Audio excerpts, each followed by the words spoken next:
bahwa konflik itu bukan disebabkan karena persoalan, tetapi karena perasaan. Masing-masing tidak mau melepaskan perasaan dan egonya. Karena masing-masing nggak mau, ya terjadi konflik. Tapi kalau satu mau melepaskan, selesai kok. Assalamualaikum warahmatullahi wabarakatuh. Waalaikumsalam warahmatullahi wabarakatuh. Jumpa lagi dengan kami di Move Up TV bersama saya Zakia Joban dan Jumala Multazam. Kali ini topik kita adalah bagaimana agar anak tidak berantem atau bagaimana menghadapi anak berantem. Sahabat muda, berantem adalah hal wajar, namanya juga anak-anak, gitu kan? Hal wajar bagi anak-anak. Tapi bagaimana kita sebagai orang tua menghadapi ketika anak-anak berantem? Dan juga upaya kita agar meminimalisir anak-anak kita berantem. Kalau menurut Pak Jumala punya tips nggak Pak agar anak-anak itu nggak berantem atau minimal gitu loh Pak, meminimalisir? Kan kalau nggak sama sekali nggak berantem kan nggak mungkin juga kan. Secara khusus nggak punya tips ya. Tapi yang di rumah lah. Tapi alhamdulillah di rumah itu yang dipraktekkan di rumah. Alhamdulillah di rumah itu anak saya itu masya Allah kok jarang ya berantem. Saya di rumah, saya pandemi ini ya. Saya di luar kota. Saya ini kan 3 tahun kerja di luar kota. Yang nggak pernah dapat laporan dari ibunya, anak-anakmu berantem enggak. Lagi diem-dieman enggak. Enggak pernah dengar laporan itu saya. Ya, saya syukuri, alhamdulillah wa syukurillah. Ya, mereka berantem juga namanya anak ya. Misalnya gini, kakaknya godain adiknya sampai keterlaluan terus adiknya nangis gitu ya. Tapi ya sudah selesai begitu. Kenapa? Itu loh, udah ya dia sudah sini. Selesai. Terus kakaknya juga saya kasih tahu, nggak usah lebih begitu toh kalau godain. Ya udah terus senyum aja kakaknya. Nggak sampai terus larut gitu, enggak. Alhamdulillah, syukurillah. Untuk dalam tanda kutip berantem ini ya saya banyak bersyukur lah kepada Allah. Gampang saya nangani mereka. Tipsnya apa nih Pak? Atau apa ya tipsnya ya? Mungkin ya. Anak berantem itu kan salah satunya mungkin loh ini karena cemburu mungkin ya. Cemburu dari perlakuan kita yang beda satu sama lain. Yang ini kita kasih begini, yang itu enggak. Kitanya yang kurang adil gitu. Kita tidak adil. Satu itu. Yang kedua, kalau kita ngasih anak sesuatu itu umpet-umpetan. Nah, suatu ketika ketahuan, itu juga bikin marah. Bikin mereka jadi dongkol gitu. Jadi nyimpen potensi untuk konflik, menyimpan potensi untuk konflik. Nggak adil, terus kita itu ngasih umpet-umpetan. Ini kita kasih, jangan kasih tahu kakakmu, jangan kasih tahu adikmu. Itu menurut saya nggak oke. Ya udah tahu ya biar tahu aja, justru mereka malah dikasih tahu. Ini adikmu dulu ya nak, karena begini begitu. Mereka tahu. Saya tuh nggak sama mereka tuh ya terbuka, sama istri terbuka. HP itu ya sekeletaan begitu. Mereka ya minjem HP, Pak, minjem HP ya. Untuk apa? Mau belanja online itu minjemnya HP-nya bapaknya. Karena HP bapaknya ada saldo. Ada saldonya. Untuk apa ya tak tanya juga, untuk apa? Tak tanya dulu, mau apa? Mau beli ini. Oh iya wes silakan. Terbuka. Dan adil. Mungkin itu ya mungkin. Adil dan terbuka ya Pak Jumala. Satu lagi. Tegas apa? Enggak pelin-pelan. Enggak pelin-pelan. Itu pelin-pelan itu membuat mereka bingung.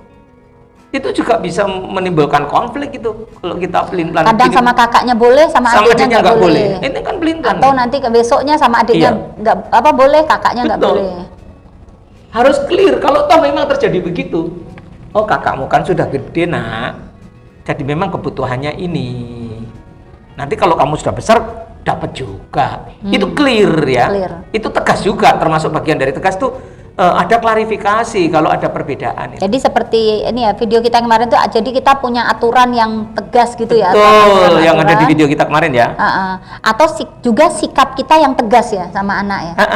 Jadi nggak terus sikap kita berubah-ubah gitu kan? Iya. Tegas termasuk di dalamnya clear ya. Clear. Jelas kalau ada perbedaan perlakuan itu juga jelas mereka paham begitu.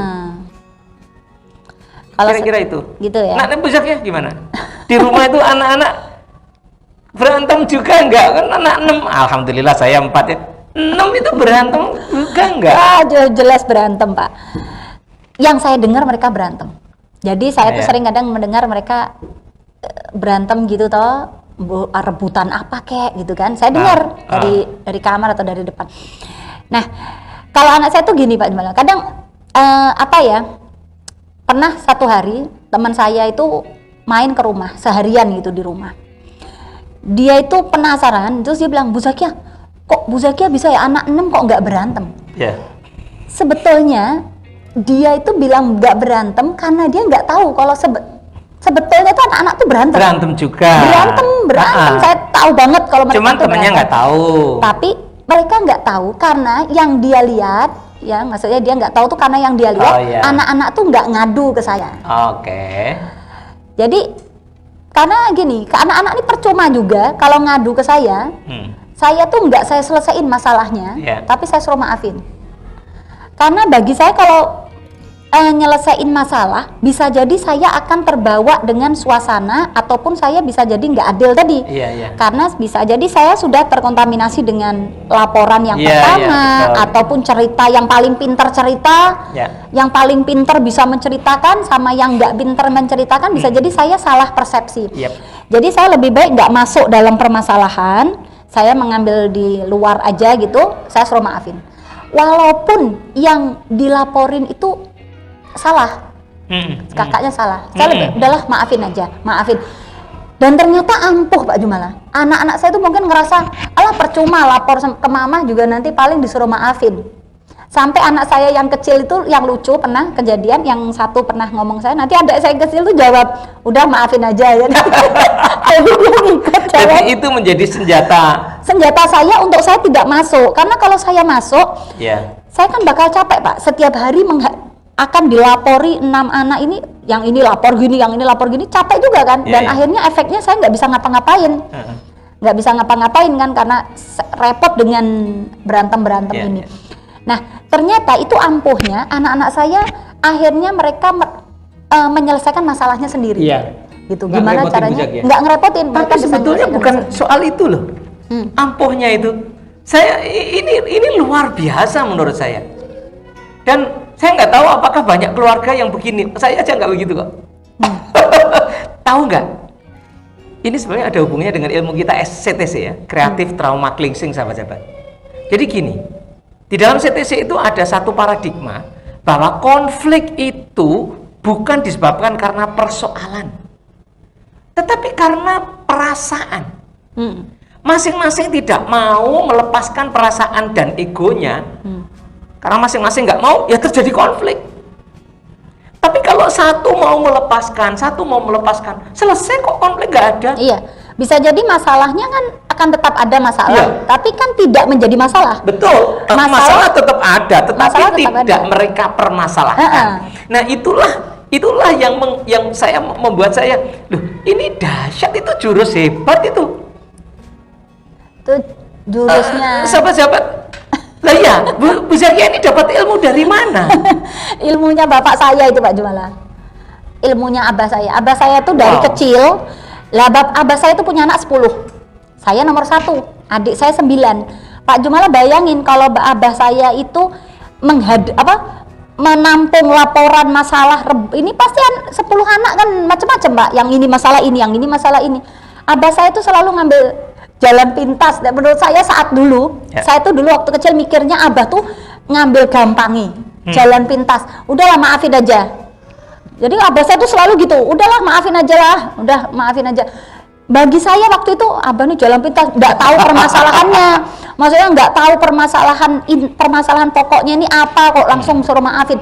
Tapi akhirnya Pak, itu menjadi terbawa. Saya sekarang ketika saya ini nggak sama anak-anak ya Pak ya. Saya pun ketika saya punya masalah, itu saya lebih memilih udahlah lepas aja lah. Soalnya kalau dipermasalahin juga repot gitu, diri kita juga yang kena gitu loh. Udahlah selesain. Ingat nggak video kita sebelum ini? Menangani konflik. Yang menangani konflik, saya berikan contoh konflik resolution yang saya seminar di Undip itu. Waktu itu saya ceritakan, ada seorang profesor peserta kursus, workshop bertanya, Pak Jumala, kalau yang bikin persoalan itu anak buah saya, itu siapa yang ditangani perasaannya? Ibu yang saya tangani. Loh, yang bikin persoalan dia kok, saya yang ditangani? Iya. Karena kalau kita bisa melepaskan perasaan, maka persoalan itu menjadi tidak kita persoalkan. Saya akan buktikan nanti, dan terbukti nangis-nangis saya terapi. Jadi masalahnya tetap, tapi tidak kita jadikan masalah. Mungkin masalah masih ada, tetapi kalau dia tidak mempermasalahkan, tidak terjadi konflik, dan itu jurus jitu. Dan saya merasa ampuhnya, maafin aja tadi loh. Ampuhnya anak-anak saya itu jadi jarang ngadu. Yang ngadu juga suruh maafin. Iya, ngadu juga percuma, nanti paling disuruh maafin. Iya, itu yang saya rasakan dulu waktu abah saya. Abah saya itu juga gitu. Itu luar biasa. Kita anak-anak tuh juga jadi males ngadu. Karena ngadu nanti suruh maafin. Dan efeknya yang kedua Pak, dampaknya ketika kita anak jadi jarang ngadu ke kita, jarang ngadu ke orang tua, efeknya tuh mereka akhirnya bagaimana masalah itu harus diselesaikan mereka sendiri. Dan mereka melakukan adaptasi. Oh, kalau aku gini tuh mesti kakakku nanti mesti marah. Jadi mereka terjadi adaptasi otak-atik lah, puzzle gitu kan. Adaptasi menyesuaikan diri ini kan. Itu kayaknya berlangsung alami, Pak. Fitrah. Dan malah mereka pinter menangani masalahnya sendiri. Dan salah satu caranya adalah memaafkan. Itu luar biasa itu. Ya, sahabat-sahabat, saya ingin benar-benar menggarisbawahi ini ya, karena sama dengan ilmu yang saya geluti, ya. Jadi saya berani mengatakan 80% dari konflik itu disebabkan bukan karena persoalan, tetapi karena perasaan. Begitu saudara-saudara bisa melepaskan perasaan, maka konflik yang tadinya bermasalah, maka Anda membuat tidak mempermasalahkannya. Iya. Nah, oleh karena itu tipsnya kalau menghadapi anak-anak sedang berkonflik dan lapor sama orang tuanya, contoh itu apa yang dikatakan Bu Zakia, maafin aja. Jadi selesai. Atau kita sendiri kalau konflik dengan orang lain, sudahlah maafin aja. Iyalah, kita kita nasihatin anak-anak, malu kita nasihati diri sendiri juga kan? Nasihatin diri sendiri. Bermasalah dengan istri sama suami, ya sudahlah maafin aja. Nanti kalau nggak bisa maafin, nah ini sekarang pertanyaannya Pak, kalau sama suami kalau nggak bisa maafin kalau saya nggak bisa maafin, saya akan nggak bisa tidur. Saya pokoknya sama suami harus selesai dulu. Begitu sudah selesai, saya baru tidur. Mantap. Saya nggak pernah bisa tidur kalau belum masalah itu selesai.